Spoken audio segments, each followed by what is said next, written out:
Hello, everyone. Welcome to the Limitless Show.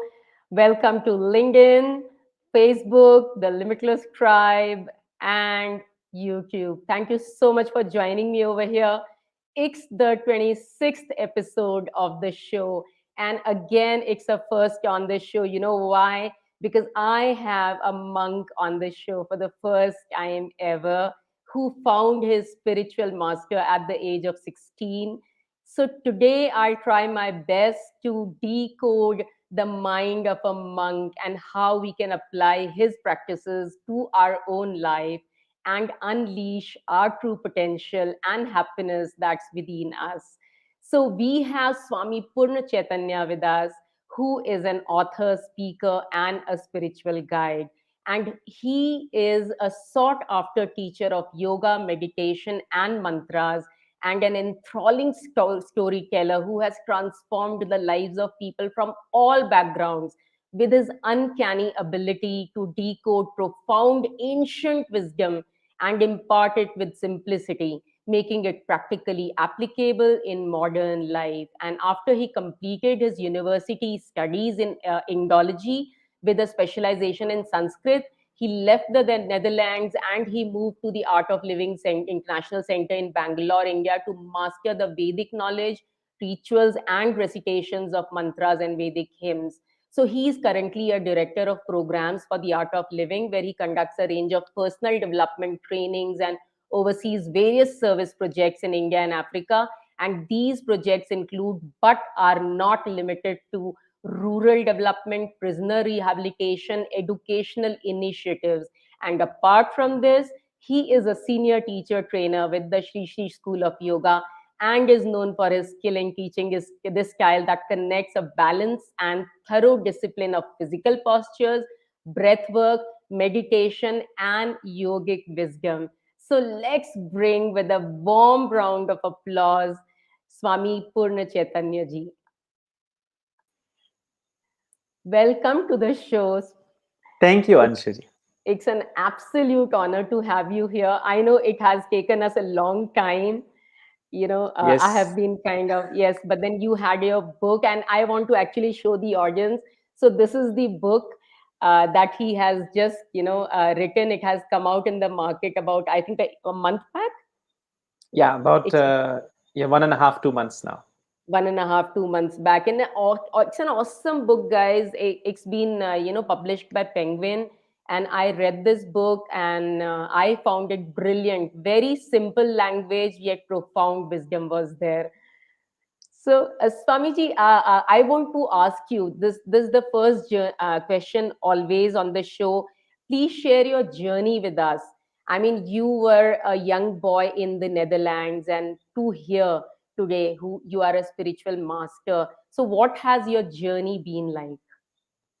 I mean, it's quite a, a long story, but maybe if we try to put it in a nutshell, um, yeah, I grew up in the Netherlands, but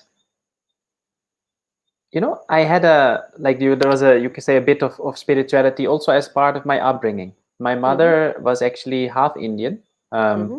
it was her father who was Indian, so her mother Okay. was Dutch, and Right. she was born in Delhi. But when she was very small, she came back to the Netherlands with her mother, and she grew Mm-hmm. up there. Okay. So even though she wasn't we didn't have any specific, you can say, religion at home or a defining cultural. Mm-hmm. I mean, it was a Dutch family, uh, but at the same time, both my parents, they had studied psychology, and during their studies they got interested a little bit in meditation. They did a meditation course, so that flavor was there a little.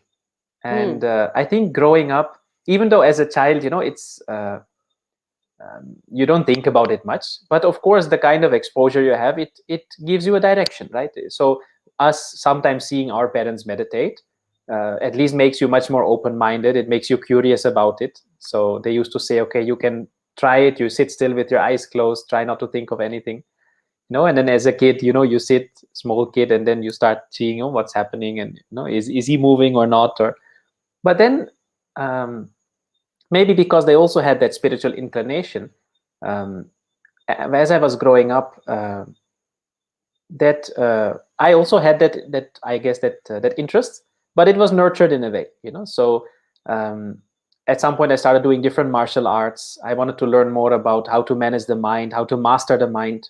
Even growing up, we used to see some of the movies, like Star Wars or the Karate Kid, or um, my mother used to share, sometimes she used to read from different books.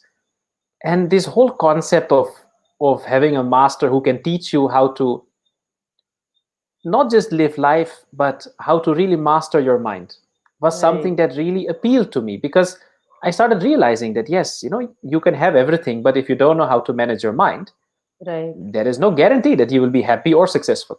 Yes. So that search was there. I was looking for something authentic. I read a few books. Um, One of them that left a strong impression was a very famous one, Autobiography of a Yogi. You know, Right. but then it's like, okay, I'm not just looking for a book. I want to really learn. I want to experience. And I would say that searching stopped when, at the age of 16 in Amsterdam, out of all places, I met my master, Gurudev Sri Sri Ravi Shankar ji. Right. He had come there. It was not in a pub or some place. He had come for a public discourse on spirituality and how to rekindle human values. And Okay. we had gotten to know. I went there with my mother, with my brother, and seeing him there speak, similar like to what you said. What struck me was that very simple language, but very profound truths. So I take it as a big compliment that you said the same thing about my book, Looking Inward. Um, he was able to communicate something very profound, but in a way that it was accessible for everyone. It's not very hi-fi, complicated, pravachan type discourse. Right. Um, Right. and at the same time, his whole presence, it had something, a very profound, not just peace, but also that joy, that enthusiasm, and very natural. He was not at all like, oh, check me out, or I am someone very great, or he felt so at home with everyone, and that was very inspiring. So that was the first time I met someone like that. And for me, that was a moment that I said, oh yes, now I think I have found what I was looking for. And in the years that followed, I started doing some of the programs that this organization offered in the Netherlands, The Art of Living. um, I found it very interesting. Started learning about the breathing techniques, about meditation, how to manage the mind, and how to live life in a more meaningful and in a way where you're looking not just at yourself, but also, okay, what can I contribute? What can we do? Because I'd always had that, you can say, that inclination that I wanted to do something bigger, something to serve, something to help people. But I think this also gave me a platform. So in the years that followed, I started doing some service activities with the organization. And after completing my university studies, then I thought, okay, let me do this full time for 1 or 2 years. And Okay. after those 1 or 2 years, I realized there's nothing I would rather do. And yeah, story continues from there. Wow. Brilliant. So awesome.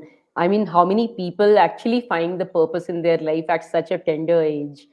So, Yeah, I feel very, very grateful for that. yes. Definitely.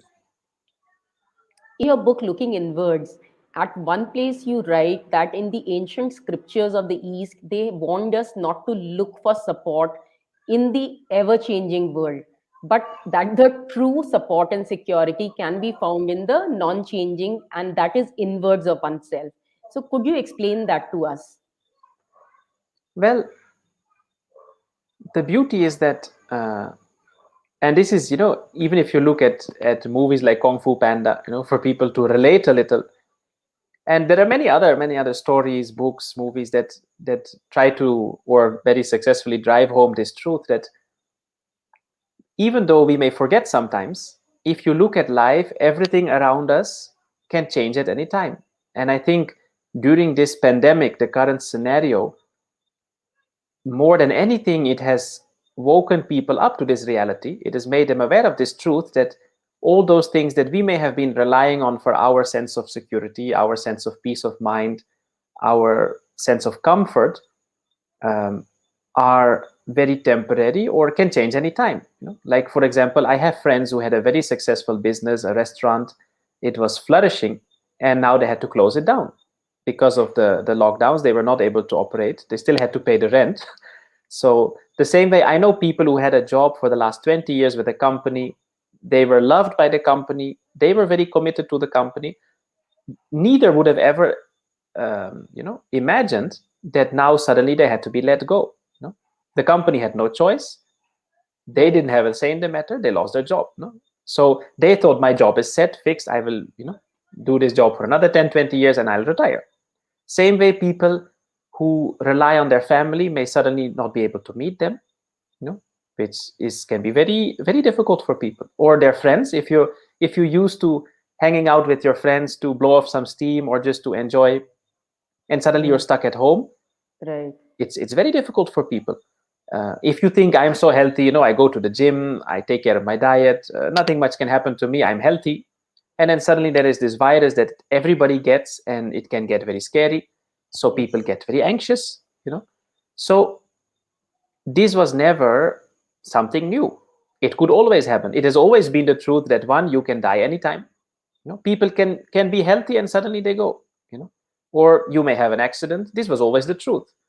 So in that way, it's not that it's a new thing, but because of Corona, suddenly people are much more conscious of the fact that, oh, really, there is a chance that I will die in the near future. Probably won't happen, but just the very fact that that realization came, it has shaken people.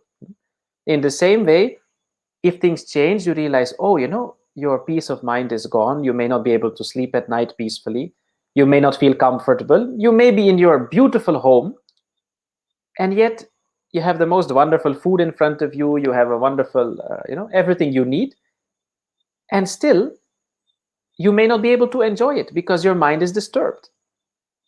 You may be feeling anxious or frustrated or upset or whatever it may be.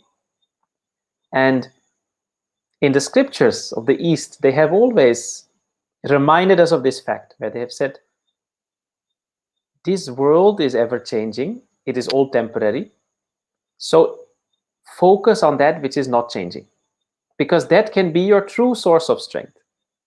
That there is a part of you which is beyond the body, which is even beyond the mind, which is eternal, whether you call it self or consciousness or soul, whatever you want to call it. And they said, knowing that, experiencing that, will give you that confidence that nothing can shake you. That is when you could become truly fearless. Correct. And there are so many stories, like in my book, I shared a few, like of Alexander the Great. There's this story that I heard when I was in primary school. We had a wonderful teacher who used to share so many stories of different, of the history and different parts of the world, different cultures. And she had shared that Alexander the Great had gone to India, all the way, conquered so many places, and then there he met a yogi, and that yogi was not at all bothered. And he said, okay, I'll cut off your head if you don't listen to me. And he was okay with that also. He said, do what you have to do, because anyway, this body is going to go one day. Right. And whether it goes now or after 10 years, for me, it doesn't make much of a difference, because I know I'm something which is beyond this body. And that is something you cannot touch, So, of course, now I've cut the story short, but if you see any of these inspiring tales, or even in history, we have seen people who may be so fearless, especially in the face of adversity, who are unshaken. And of course, many of these are our saints and sages and spiritual masters. So that is something that always really appealed to me as well. And that's why I said, I want to see if I can learn. Like, if you can really master your mind, right, then nothing can shake you in life. And that is, then you actually have a chance of being really happy, being really peaceful, and making a difference in life, because challenges will always come, whether you like it or not. Yes, that's so true. There's never a time in life when life is not changing and it does not throw challenges at us. It's just how we accept and move on. Yeah. So, do you think you are on the path of your purpose? Is there anything you haven't done so far as a part of your purpose, and it's still there on your bucket list? This is a very interesting question, because on one, and like even recently, one of my close friends also asked me, because the thing is that on one hand, yes, if you ask me honestly, I really feel that I am living the life I'm supposed to live or that I want to live. It's like, if you say, yes, I found my purpose, I wouldn't want to go anywhere else. That is very deep inside. It feels like that yes, I'm in the right place. I am doing what I'm supposed to be doing. And that is a great wealth. I'm very grateful for that, because even now when I go sometimes to Europe and I meet some of my old friends, some may understand the life I'm living now, some may not exactly understand, but they see my updates on social media, so they have an idea. And then, but at one point or the other, each one of them has told me that, even if they don't know exactly why I'm doing what I'm doing or what I'm doing, they have shared that, even though I don't understand why you want to live a life like this, when we see that joy, that contentment, that enthusiasm in you,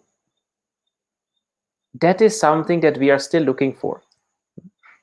And of Right. course, in the end, that is what everyone is looking for.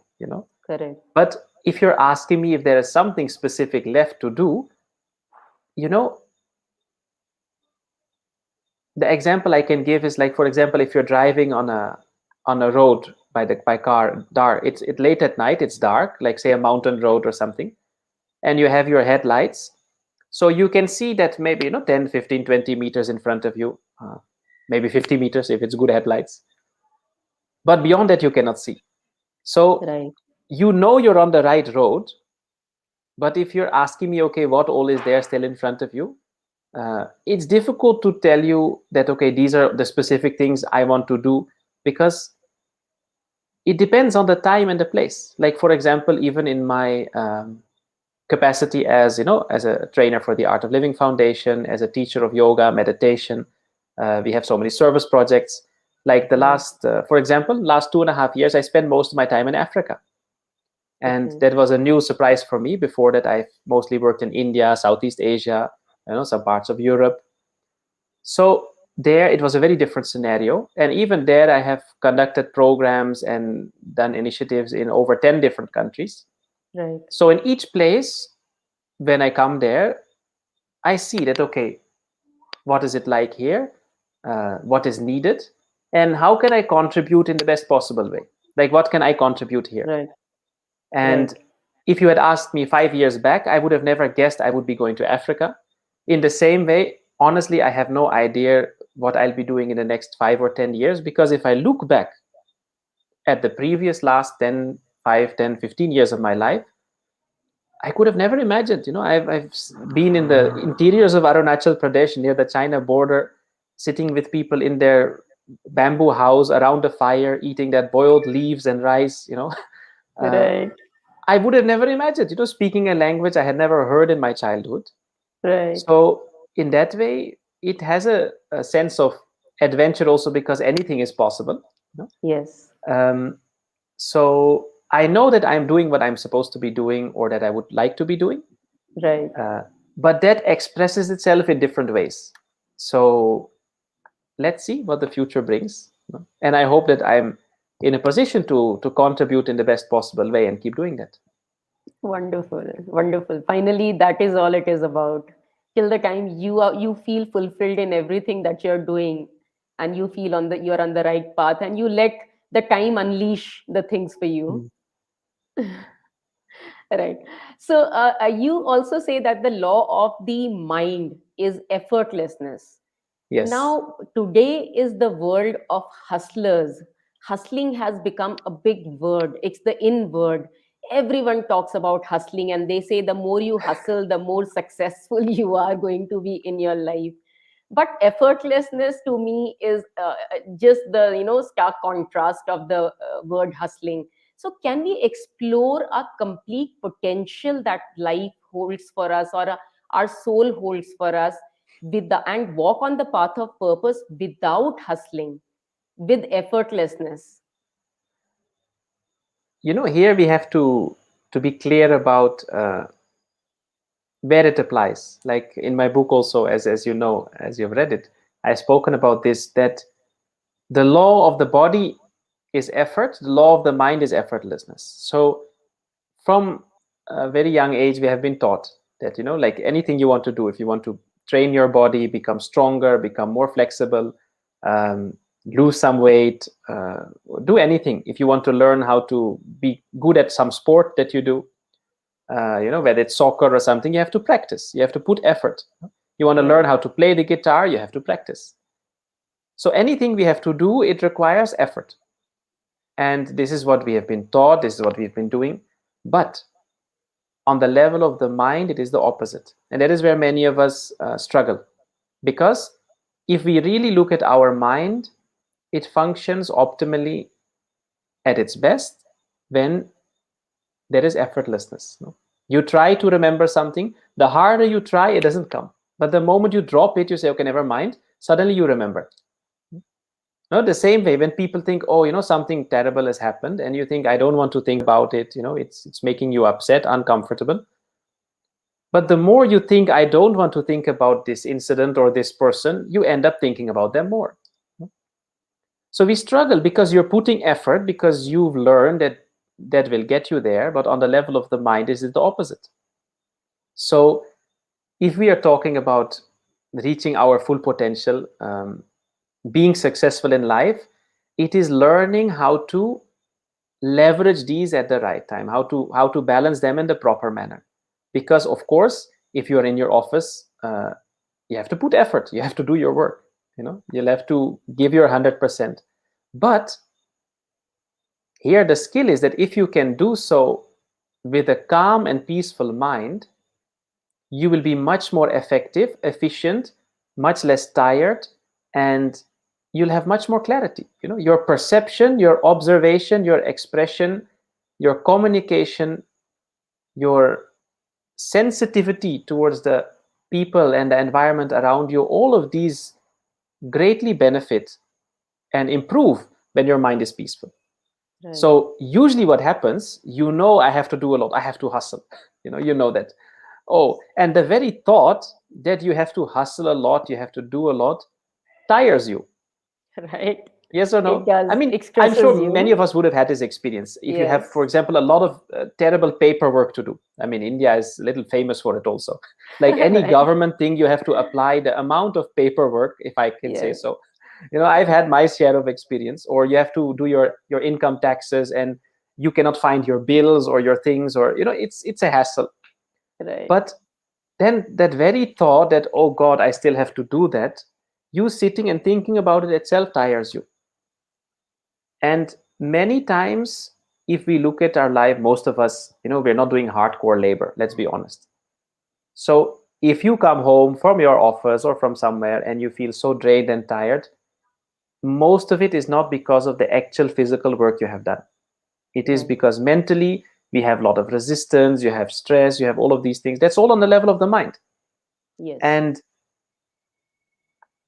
the scriptures of yoga also, for example, they teach this. They say, if we look at to quote a little scripture, do justice to the fact that you called me a monk. In Hmm. the Yoga Sutras, one of the main principal scriptures on yoga, the Maharishi Patanjali, when he explains asana, the yoga postures, Right. he says that sthira sukham asana, it is that posture which is steady and enjoyable. But then he Right. says one more thing. He says, when you're in that posture, when you're in that position, then prayatna shaitilya ananta samapatibhyam, which means you drop the effort, drop the struggle, and you relax. Then it becomes Wow. asana. And this is a Wonderful. skill that a yogi makes himself his own. And it doesn't just when you're on the yoga mat or when you're doing the posture. It is actually also about you being able to act and function in the world where physically you're putting effort, Hmm. but there is no struggle in the mind. And when you're able to do that, you will find that there is a whole different level of awareness, and you don't really get tired much. I mean, look at a family, people who have small kids. Say Right. dad goes in the morning, goes to office, the kid is already up, jumping up and down, and then dad sits in his AC car, drives to the office, spends his whole day in the AC office, comes back home in his comfortable car, enters the house, and the child is there, and he says, "Daddy, daddy, I want to play." And what does dad say? "Not now, beta. Dad had a very long day. Just let daddy relax for some time, and dad can watch some TV or do something." Now, Dad has just been sitting in his car, sitting in his office, sitting in his car again, in a nice, comfortable AC office, everything. And what the kid has been doing, he's been jumping up and down, running around. He's much smaller, and yet he has much more energy. Now, why is that? Because the child is all the time in the present moment, is very happy, very centered. And dad has spent the whole day worrying, getting stressed, getting worked up, and it drains you, it really tires you. So if you want to hustle successfully, you need to learn this skill. And meditation, if you look at it, because of course my book is also about introducing people to meditation, how to start meditating, or if you've been meditating, how to be maybe a little bit even more successful, how to make it more effortless, go deeper. Because meditation, if you look at it, is that skill of being aware and being at ease, being focused and being relaxed at the same time. Right. That is what normally when you're very relaxed, you go off to sleep. Right. So rest is associated with sleep, deep rest. And when you're very focused, you're not relaxed, you're very tense. So learning how to be focused and relaxed at the same time is meditation. So again, meditation is not that 15, 20, 30 minutes that you are sitting and you're feeling very zen, or maybe not. It's a skill where over time you teach your mind also to be in that space where you can be focused and relaxed. And then you will find that that is a quality that you carry throughout the day, wherever you go, whatever you do. And it can save you so much of energy. It can make life much more effortless, much more smooth, and much more enjoyable. Wow. This was really, really deep, because I think there are a lot of myths around meditation, myths around hustling and effortlessness. So I think beautifully you have answered these questions. I'm sure, a lot of doubts would have been cleared. So we have, amongst the audience, we are receiving a lot of comments. And I mean, there is Arsu who says, warm welcome to you. And there is Maria Quercia. She says that she bought your book yesterday. So we have been receiving some amazing comments. We should become children again. You consistently, strive throughout the book that happiness is staying in the present moment. This is one thing that is there throughout your book, where you consistently talk that, once you are in the present moment, that is the moment of happiness, that is the moment of joy, and also about letting go. So, Swamiji, now meditation and, this letting go of things, uh, it is easier, I would say, said than done. Does meditation, if we consistently meditate for, some period of time, does this letting go becomes easier? I would say it's the other way around. If you start to learn how to really let go, your meditation becomes much easier. See, this is a big challenge that people face, and it is one of the reasons that I wrote this book. Because on one hand, you can say we have so many apps now. Meditation has become uh, another fashion. Like just like if Yes. like yoga, we see that it has really taken Yes. over the world when it Yes. comes to the popularity. People are quite familiar with it. It may not always mean they have a proper understanding of what yoga is all about, but they've Right. definitely heard about it. They may have tried it. The Hmm. same with meditation now is that it's become much more common, much more not just accepted, but people are really curious. They want to know, they want to experience. They're starting to Right. realize the value of it. Right. But there are a lot of things available which, uh, partially because of this, because it's becoming a good business also, that may not do justice to real authentic meditation, and in that way also may not give you all the benefits or the right tools or approach. So in my book, of course, I've step by step given people the exercises and the knowledge so that they can understand, okay, what real meditation is and how to approach it. And also that if they may be meditating already, that, okay, am I on the right track?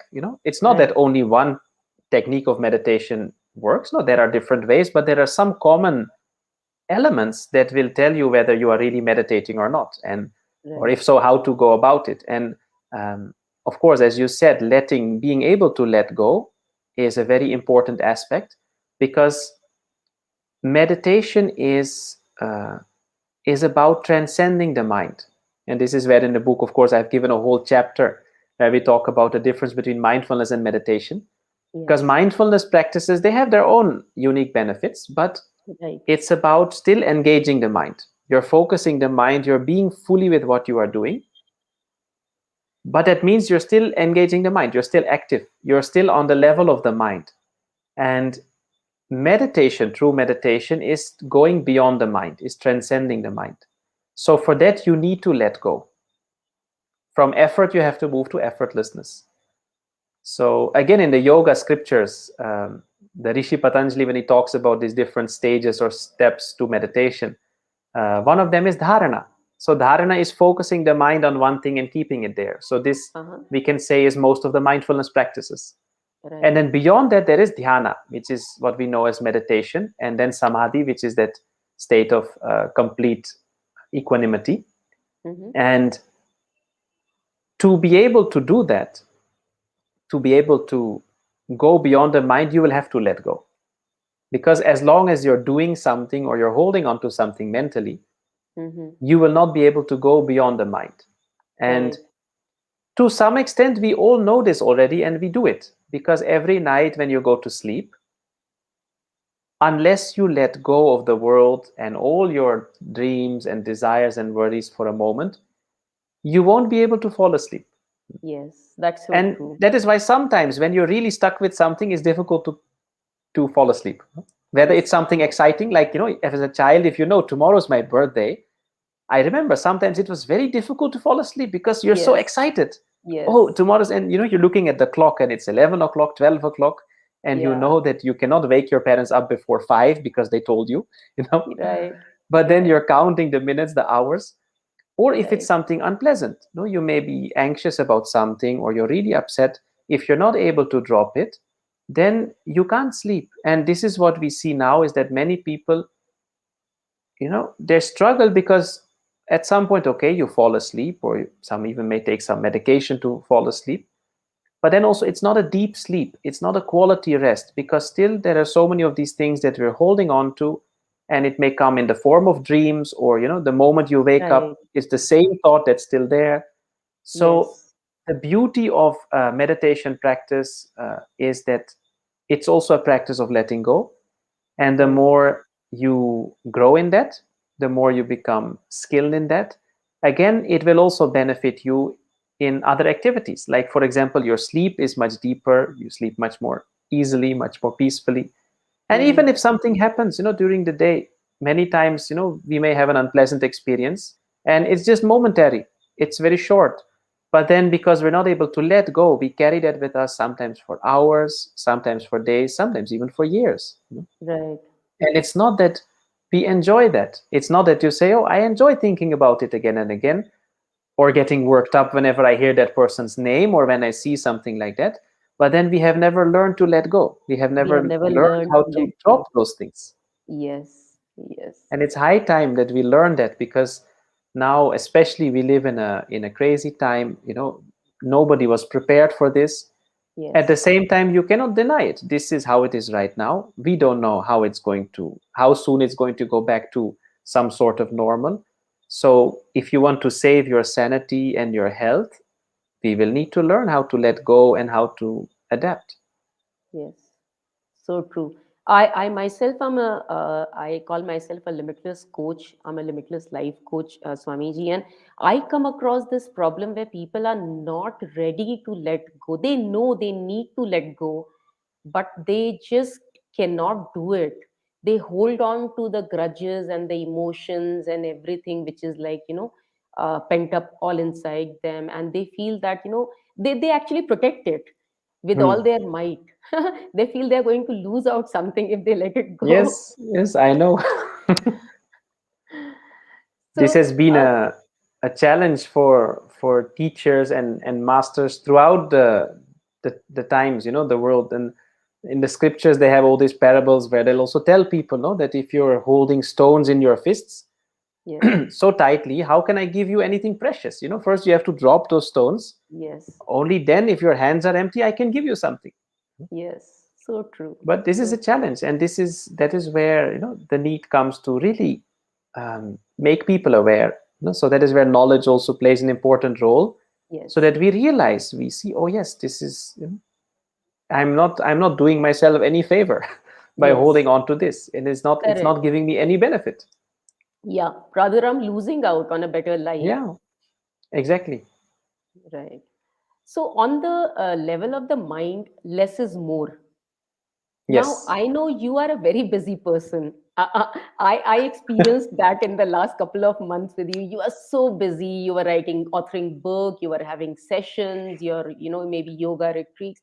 So now, on one side, you're a monk. I mean, we used to know of monks who used to go to Himalayas and who had nothing to do with the world. But a modern day monk is you, basically, who interacts with the public on a consistent basis, and who is, I mean, you have social media channels, you have your website, you're consistently interacting. So now, how do you manage that kind of a sanity where your mind is like effortless, and it is less is more? And I mean, what do you do to basically, I mean, do you feel you require more effort being a monk to maintain that kind of a sanity which you require, the kind calmness that you require, or is it the same for anyone and everyone? you know Everything has its place.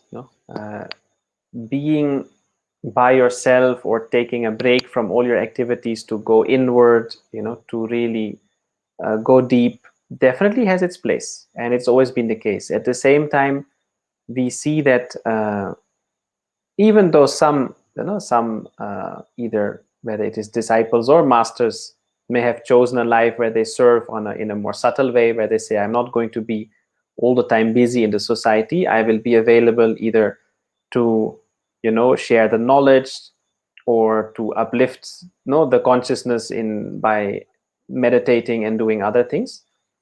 But at the same time, there are a lot of misconceptions around, you can say, monkhood, this kind of practices. Because even with us, let's be honest, I have many people who contact me saying that, I'm fed up with life, or I'm frustrated, or my family got me, doesn't understand me at all, or I don't want to do this job, or I failed in every other part of my life, so can I please come to your ashram and you know become a sannyasi there, or become a monk, or serve there. So even though people may think this is a nice escape uh, from reality, or from their commitments or responsibilities, that is actually not what it's about, and should not be. So uh, if we see across traditions, people who have found a certain amount of peace, of knowledge, have always come back to share it with people. Whether Right. we look at many of the saints, the rishis, whether you look at the Buddha, whether we look at take anybody, take Jesus, take many of the Right. prophets. It's not that, okay, you get knowledge or you get an experience and then you let it be. Because when you are peaceful, when you feel I don't need much for myself, Hmm. then naturally you start saying, okay, so what can I do for other people? Right. So most people, and this is natural, when you don't feel good, you're focused on yourself. You say, oh, I want this and this and this because I will feel better, I'll feel more Hmm. happy, more peaceful. But when Right. you already are happy and peaceful, then you say, okay, I don't need much for myself. Now Hmm. what can I do for others? And this Right. is where the service aspect comes up very naturally. We see this even with our programs. When people start doing meditation, they start doing some of the breathing techniques, they become more stress free, they Hmm. become more happy, they feel Right. more contented, more fulfilled. Then they say, oh, I would also like to contribute. Is there a service project I can support, or can I be part of something? So for me personally, I would say that yes, of course, every day I take out some time to do my Right. meditation practice. I chant some mantras. I do some yoga asanas. I do some breathing techniques. We have some of the special breathing techniques we teach also, and Right. that allows me to maintain, you can say, a certain level of equanimity, of peace, keep your energy level high. But beyond that, yes, we are very busy to help as many people as we can in different ways. And in that way, I think the whole concept of a monk or a sannyasi, that they are not in the world or should not be in the world, our day-to-day life, the worldly, what we say, the worldly things or the worldly world. I think this is in some way a misconception, because true sannyas, true renunciation, is not about taking the person out of the world, but it is taking the world out of the person. Absolutely right. So So true. one who is so established, he doesn't Right. have to sit in the jungle not meeting anybody. It's the other Right. way around. He can be amidst people and Yes. still he remains unaffected. Yes. And I think that is something that, yeah, is definitely worth achieving. Right. And uh, I mean, you are actually doing that, being between the world, between all of this technology and all the social media channels. I think so beautifully you are doing it. It's much more challenging for you in today's Well, world. it's not my favorite thing, if I'm very honest. Like, if you ask me, uh, sometimes I also think that it would be lovely to take a break from all these things and just go into the nature for a few months and just be there. But then, honestly, for me also, because I get so many messages, phone calls, emails, people reach out, Right. and Right. they are really struggling. So Yes. then, for me, I don't know, but I can't say that, okay, for my own comfort, then let me take a break when I see that people are really struggling, and at least to Yes. some extent I can help them. Yes. So, and I think that is, yeah, that is needed also. There are many people Yes. who need all kinds of help. So when we have that attitude to serve, Yes. uh, you will be busy. You won't have Yes. time to think about yourself. Correct. So true. So, are the breathing techniques that you just now spoke about, they are essential to get a more, to get a mind which is more present in the present moment? Are these breathing techniques like essential for everyone to practice? Well, I wouldn't say essential because everybody is unique, but from my experience, and not just my personal practice, but also the tens of thousands of people that I have been teaching, um, you know, the breath, through the breath, it is, I think, by far the easiest Mm-hmm. to manage our mind. So, Right. especially for people who are still in the process of starting to manage their mind, Mm-hmm. we need to we need some tools. Like, this is one of the things that people struggle with. They say, okay, yes, I would like to start a mindfulness practice or a meditation practice, and you try to follow the instructions. You sit, you close your eyes, and it's so difficult because that person says, okay, keep your attention on your breath, for example, and the next moment your mind is again gone to, oh, I still have to get those groceries, or call this person back, or why that person said this about me. So many thoughts. The same way, if you're really frustrated or you're feeling anxious, you're fearful, or you're very upset, then if you just close your eyes and just be with that feeling, you will become more miserable. It will not make you feel better. So to at least settle the mind, to manage it to some extent, through the mind, it's very difficult, but through the breath, the breathing, it becomes much more effortless. So this is where, even in our art of living programs, the main foundation, you can say, our main programs focus on breathing techniques, and especially Right. one technique called the Sudarshan Kriya, which our Sudarshan Gurudev Kriya. has shared with us. Right. And this allows us to very easily attain a state where the mind is very peaceful, very calm. So it is a Mm-hmm. wonderful preparation for meditation, Right. and even just for people to recharge, rejuvenate. And Right. somewhere, if you notice, no, in our day-to-day life, we get a clue, because when our state of mind changes, the rhythm in Mm-hmm. the breath also changes. The Right. way you breathe changes. Like, if someone gets angry, no, it's very Yes. short and Yes. shallow. If they're really angry, like "ठीक से गुस्सा Yes. आया तो," Yes. in the same way, if someone is feeling emotional, sad, no, it's a different rhythm. When you're upset, you're frustrated, you will find that your exhalation is more prominent. Right. Like, when you're really relaxed, chilled out, your inhalation is more prominent. So there Yes. is a connection here and it's fixed. So what happens is, when normally when people go through different emotions, this is a one-way traffic. Your state of Right. mind changes, the way you breathe changes, there is a corresponding sensation in the body, certain hormones get produced, it has a whole effect. Right. But we can reverse this also. So that means if you know how to attend to your breath and using Right. some of these breathing techniques, it is very easy to, for example, bring your mind from a disturbed or an anxious state back to a peaceful state. Right. Right. And that is why the breathing techniques are very useful, because it Beautiful. gives people a tangible tool, Mm-hmm. because it's not something that you have to believe in, or it's something that you do. You can work with the breath and immediately you will experience the difference.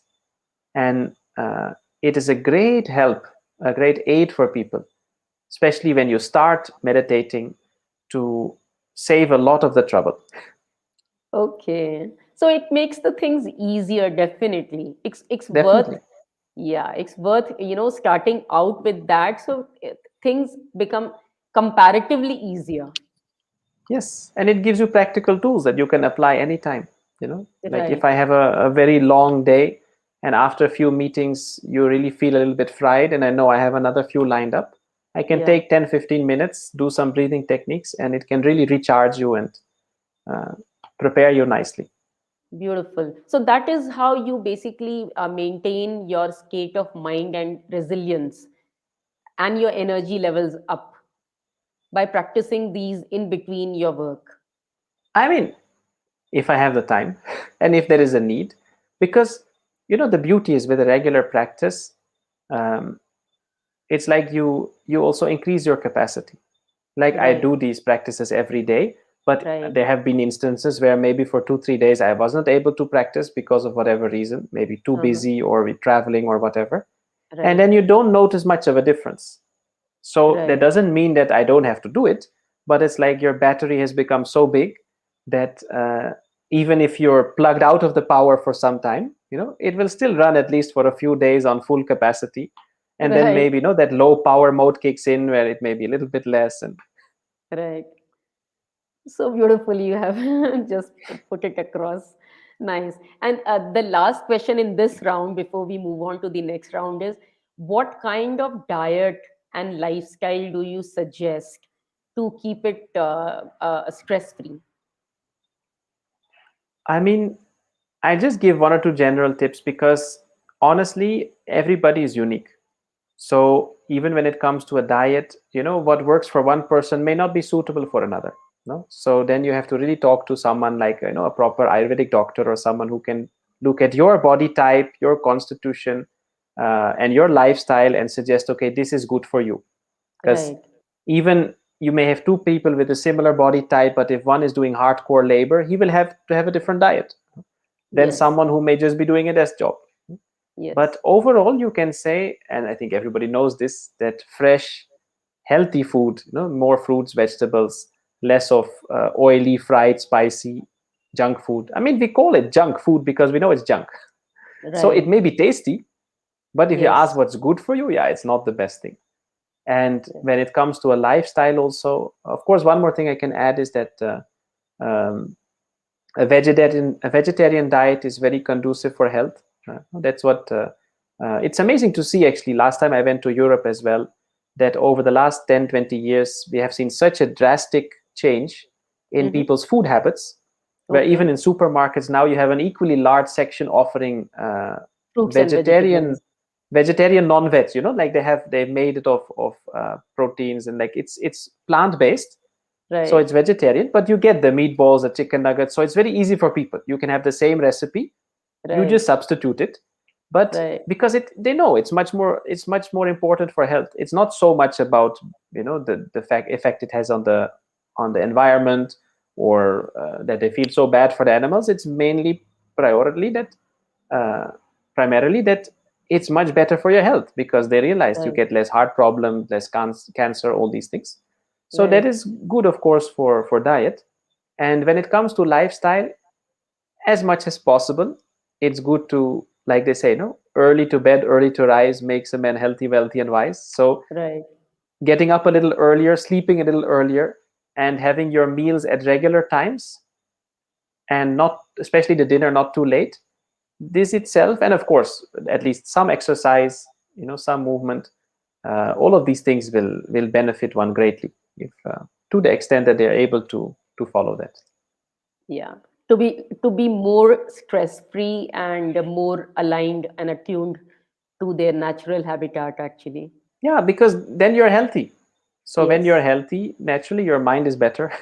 Yes. You will perform better. Yes. So So true.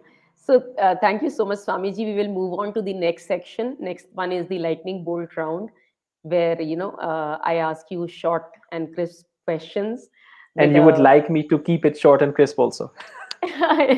as much as, yeah. So how So many we will. rounds are there, just so that I know? That's it. That's it. This is the last Ah, one. okay, Yeah. okay. So then Yeah. we're still in the green. No, we're still Yes. safe. Yes.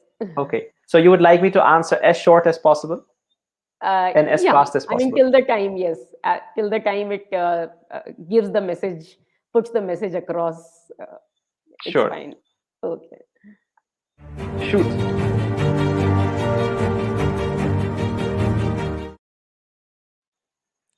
So, where in the world do you feel most blissful? Wherever I feel at home. Wherever you feel at home. Wow, what an answer. What are your non-negotiables in a day? Meditation, food, rest, in the sense some time with myself, even if it's a little bit, but just a little bit of time just with me, Right. and doing something useful. Okay. Great. Who is your go-to person in any situation?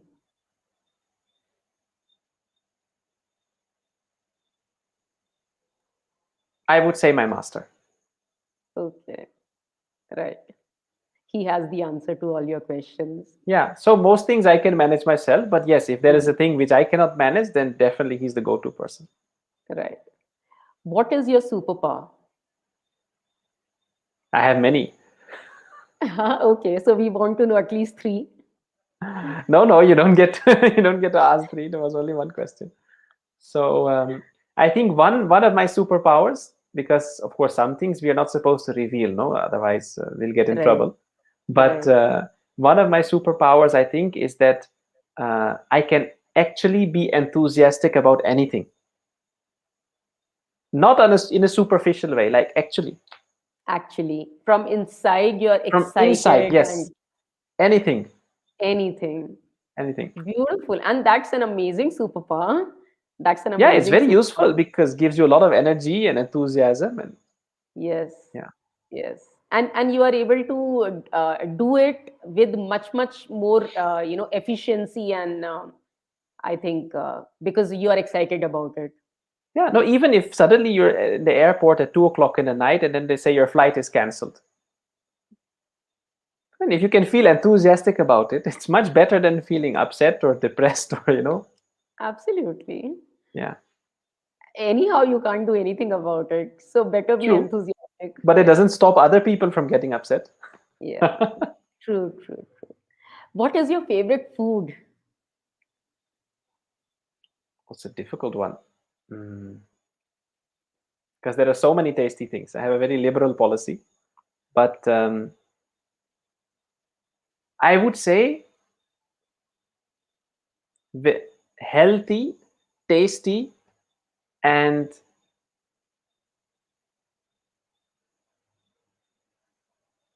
local to the place. No, but you have to tell me one name of the item. No, but the thing is, like, for example, if I go to Taiwan, I Mm-hmm. really enjoy having one of those local dishes. There, Mm-hmm. I will not go and have pizza. But if I'm in Italy, I love having a proper local pizza. Same way in South India, I love the South Indian food. I'm not going to ask them for a paratha. So depends on the place.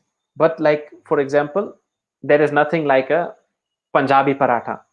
In the same Okay. way, like there's nothing like a a Tamilian idli or dosa, or So I know many wonderful things, but I guess wherever I am, that Flavor should local be food, yeah, there. nothing like it. Yeah, Wow. So we got to know, you are a foodie and you love eating, relishing good food. I enjoy many things. I love beautiful scenery. I love nice music. But that is the beauty. People think sometimes that, oh, as a renunciate or a monk, you've renounced the world, so that means the world is bad and you want nothing to do with it. Actually, the thing is, when you realize that that joy, that enthusiasm is already there inside of you, then you're not dependent on any of these things. You don't have to run after them, Yeah. and you can actually enjoy them so much more, because there is no feverishness there. There is no craving, aversion. You're able to appreciate it for what it is. So I would say that when you renounce the world, and as we said, when the world does not live in you, you may be living in the world, but the world does not live in you, you can enjoy the world so much more, because otherwise so-called worldly people are having wonderful food, but they're worrying about so many things, they're anxious Yes. about so many things, they can't really enjoy. Right. So, So next question is related to that. Do you miss anything in life as a monk? hmm,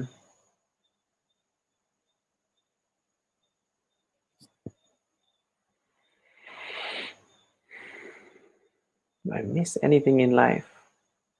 I have quite an abundance. Sometimes I have too much of things. So Yeah, it's basically, funny. yeah. It's like my master once said that, on this path, like, you don't have any desire, but even Mhm. if there is some desire, you will get more than what you want. Because if you say, okay, you like some food, you come to a place, people serve you with so much of love, Yes. they will give you more than you can eat. Yeah. you know so I may not own a car, but wherever I travel, there are people who are most happy to take me around in their car. So I have cars I can choose from. There may be one guy with a with a Mercedes, someone with another type of car, and they say, okay, which one Right. would you like to drive in? Right. So yeah, of course, not everywhere. I've also sat on the back of rickshaws and bikes and bicycles and all kinds of things, but yeah. Yeah. But abundance is there everywhere, basically. Yeah. Yeah. So, which is your favorite yoga posture? If there is any particular, I mean, Yes. posture that you always do. Yeah. Shavasana. I don't always do, but Okay. Shavasana is my favorite. you know Okay. Lying on your back, just, Mm. it's such a beautiful posture. It has so much of healing capacity.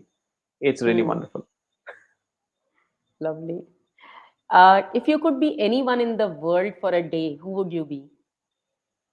Who is alive today?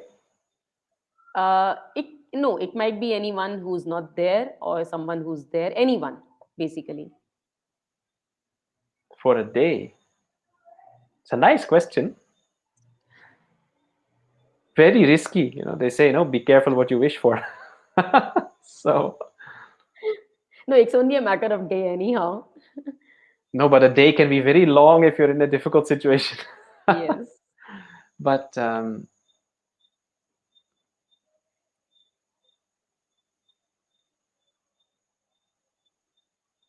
that's a very good question.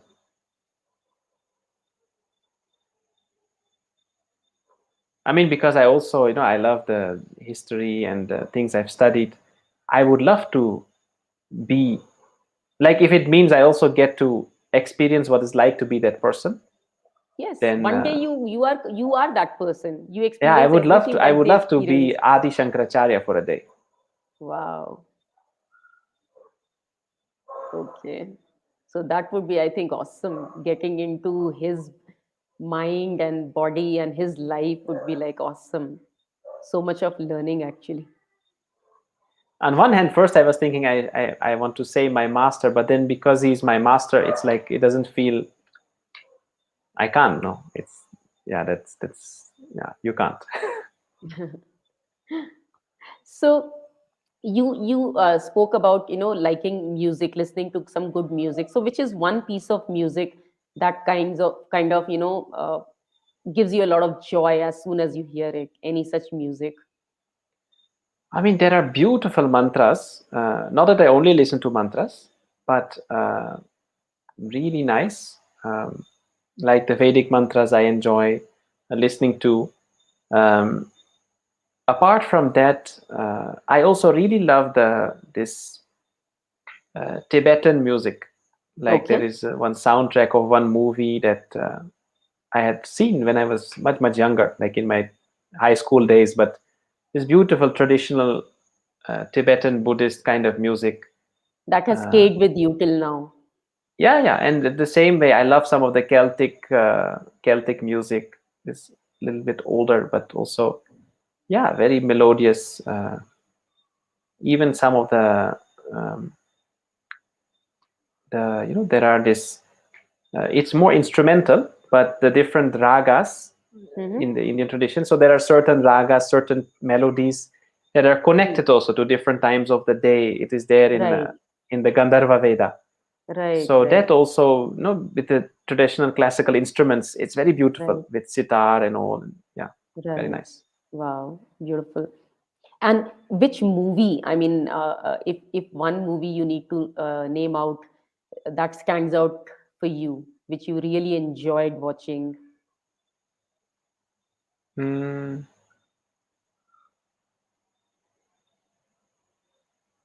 well, again, there's more than one, but I have to choose one.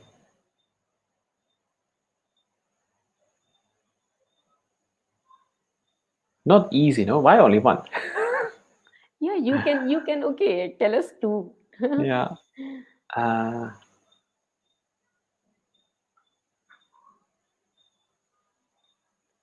One nice one that I mean, there are quite a few that I really like. But for example, there is one which I recently um, I watched again with some of my friends. There's a few. I was staying with some people in South Africa during the lockdown Hmm. for some time, so I was showing them some of those movies that I really enjoy. Okay, And one of them is Spring, Summer, Fall, Winter, Spring, okay. and another, even like the what is it called, that one, trying to remember. But there's many movies I've enjoyed over the years, and even some, like if you see more recent ones, if we take something like The Matrix, for example, I saw when I The was in high school. Matrix. Yes, But yes. if you look at it from a spiritual perspective, spiritual angle, it has a lot of profound truth in it. Yes, yes. I love Same, that movie. same if you look at a movie like Inception. Mm-hmm. It may be a nice action movie, but if you look a little closer at the whole concept behind it, it has a lot of spiritual depth in it, and it can really Mm-hmm. make you think about reality if you look at it Right, closely. right. Yes, yes. It's all about the perception with which you're looking at anything. I think Yeah, and especially that's what reality. makes the No? difference. Yeah. Yes, yes. Great. And book we already know. So autobiography of a yogi was the one which made a lot of difference in your life. Not the So one. There are many, but that is definitely one of the books that left a strong impression. strong impression on you. Yeah. And Another now just beautiful book was Siddhartha by Hermann Hesse, and of course, The okay, Alchemist yes. by Paulo I've Coelho. read it a little. Yeah, I've read both of them a little.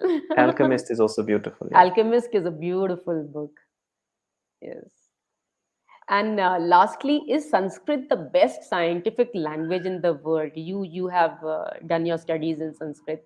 So is that the best? I've heard it's best scientific language. I mean, there is it's a complete language. Well, to really be able to comment on this, I would need to have not only studied Sanskrit, but I would have had to study all the languages, because only then you can really give do justice to a question like this.